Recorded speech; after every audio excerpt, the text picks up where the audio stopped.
Welcome to Frequency Matters, the RF Microwave Update series. I'm Pat Hindle, and I'm here with my co-host, Del Pearson. In this episode, we are going to continue our coverage of the August European Microwave Week and mmWave themed issue. And the issue has a special focus section on mmWave technology, and we peel this out as a PDF for separate download. As a reminder, our cover story is written by Helen Duncan and covers RF and microwave companies and organizations in the Netherlands and Belgium, with European Microwave Week taking place in Utrecht this year. Del, what do we have for articles in the mmWave special focus section? We had 3 great tech features in the special focus, including a cover feature from Erevan, a perspective from Filtronic, and a special report from Markets and Markets. Erevan's article, titled Custom Uniguide Connectors Service Dual-Ridged Waveguides, details the design drivers, manufacturing techniques, and test methods behind connectors that transition systems from microstrip to waveguide form factors. Tudor Williams at Filtronic wrote a perspective titled Q and V Bands for Next-Gen Communications, where he addresses the ARTES program, a SATCOM program backed by ESA, secure battlefield communications, new high-frequency materials, and the challenges the industry is facing with Q and V band expansion. Finally, Markets and Markets provided a special market overview titled Leveraging the Potential of 5G Millimeter Waves, where they detail the market growth, key participants, and enabling technologies. Pat, what did we have for special focus product features? We had one product feature, and it was mmWave and sub-terahertz antenna testing from Millibox. And Millibox has really mastered that modular, low-cost antenna test system, and they can do everywhere from mmWave up to sub-terahertz frequencies now. So it's a really good product to check out.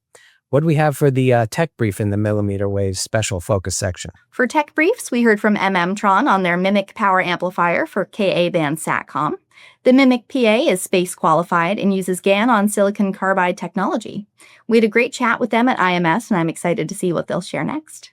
And so, speaking of mmWave technology, Mini Circuits has introduced a cutting-edge waveguide amplifier series, and it covers 40 to 110 gigahertz, delivering high performance across WR19, WR15, WR12, and WR10 bands.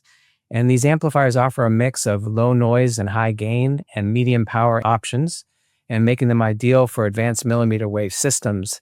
And these include low noise amplifiers and medium power amplifiers that are ideal for 5G, 6G, satellite links, automotive radar, RF testing, and millimeter wave imaging. And the key capabilities are full band coverage across the 40 to 110 gigahertz, high gain and low noise for sensitive receivers, medium power options for robust transmit chains, and WR waveguide interfaces for optimal RF performance and compact, rugged designs for both lab and field use. And you can find these products on the website. Just search for millimeter wave amplifiers.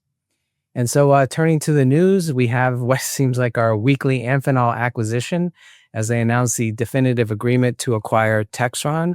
And that was for $1 billion in cash. And remember, I think last week they acquired the CommScope connectivity division for $10 billion. So spending quite a bit of money in acquiring companies really quickly. And Textron is a leading provider of high reliability interconnect and cable assemblies, primarily for the defense market. And they're headquartered in Boston with facilities in the US and UK. And their expected 2025 sales are $290 million. So this acquisition, it was more than 3 times annual sales. I also saw that Benchmark Electronics announced a successful completion and delivery of 24 mobile vehicle surveillance systems with radar for the U.S. Customs and Border Protection and the FAA. And the platform integrates leading-edge AI-powered sensor fusion, advanced radar technology, and it delivers excellent situational awareness in dynamic environments. And by leveraging Benchmark's expertise in complex systems integration, the program enhances surveillance efficiency and operational effectiveness by seamlessly coordinating the radar, AI-based video analytics, and electro-optical infrared sensor systems. So I thought this was a cool one to point out because it kind of fits right into the bed of a pickup truck. So a pretty cool application there. How about you, Del, for news? Wow, Pat, the acquisitions really are never ending. In other news, Northrop Grumman and the U.S. Space Force's Deep Space Advanced Radar Capability, or DARC, successfully demonstrated their new precision radar tracking technology in Western Australia. DARC's calibrated antenna arrays operate as a single system to characterize the movement of multiple satellites. DARC is a partnership between the US, the UK, and Australia to track small objects in geosynchronous orbit to ensure the security of satellite services. In more space news, Rodian Shorts recently delivered a fully customized test solution to the Taiwan Space Agency with EMC and antenna test capabilities in a single chamber. A key part of the project was a patented new reflector designed to minimize interference within the chamber. As SATCOM becomes more ubiquitous, we expect to see more news stories like this with partners coming together to create innovative test solutions. And Pat, you're just back from a trade show. Hit us with the updates. Yeah, I just returned from the IEEE EMC SIPI event in Raleigh, North Carolina. And speaking of Rodian Shorts, I saw their complete automotive EMC test solution. And this was really cool. It had two antennas that cover the low frequency all the way up to 18 gigahertz in an automated system. And what they did is they made a scaled down version of the test chamber, and they 3D printed the antennas. It was actually had metal wires in them. So they actually detected signals and they hooked them up through SMA connectors to the receivers.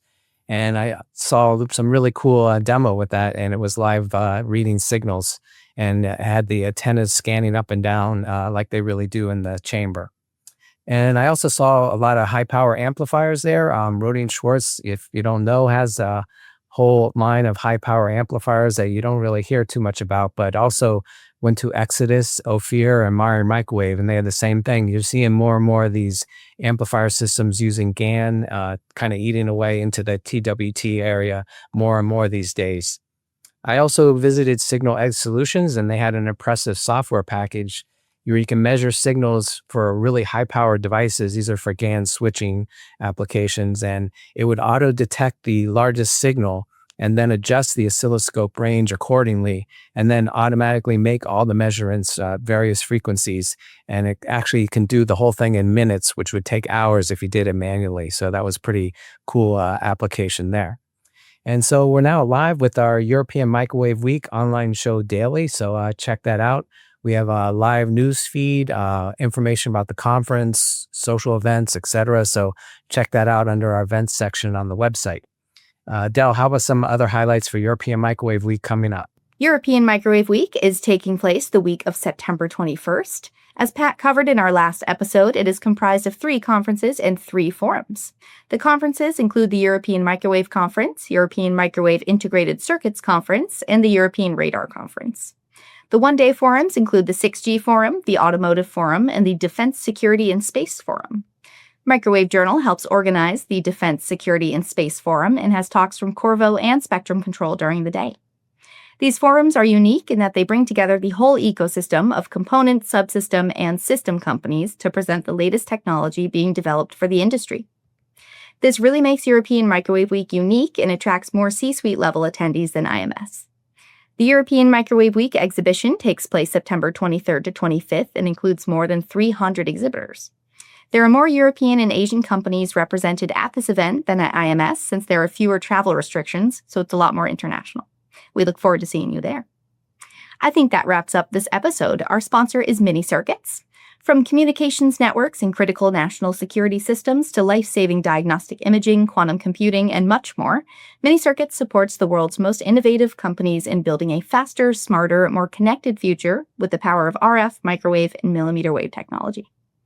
Remember, as a member of the industry, a subscription to Microwave Journal is free, so visit our site and subscribe today if you're not already a reader. Please give us a like and subscribe to our channels, and thank you for watching. Join us next time for Frequency Matters.